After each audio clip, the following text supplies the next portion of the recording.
Brothers, and quite a nice selection of wines here. Very different from French.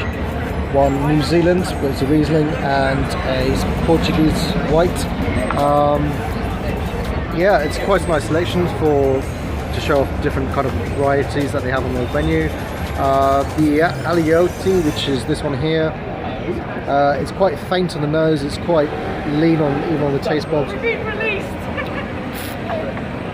It's got a slight green tint, but actually Aliotti I kind of find is very green. I quite like that because it's very typical of the terroir and the style that it's made in. So I'm not too sure about that.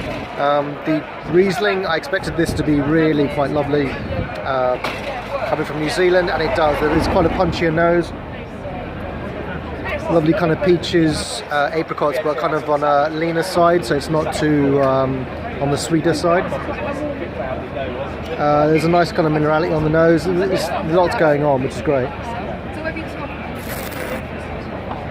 And the palate kind of goes more citrusy, lime, lemon, which is a touch of nectarine on there.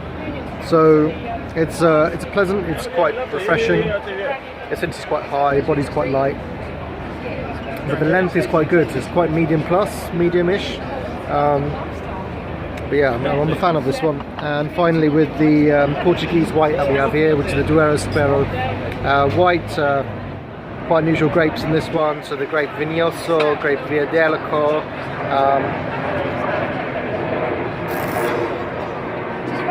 This one's a bit more yeasty, a bit more funkier on the flavour, but it still has some originality to the terroir where it's coming from, and it's slight grip on that. With the Portuguese wines, I kind of have I always feel they have a quite grip on this. And this is quite nice for a much more heavier wine to have with food. This would go really down well. Yeah, I kind of get the oyster and sea sort of noses, aromas on this. It's a great one to drink, but a nice selection from them, but it has to be the Riesling for me. All right.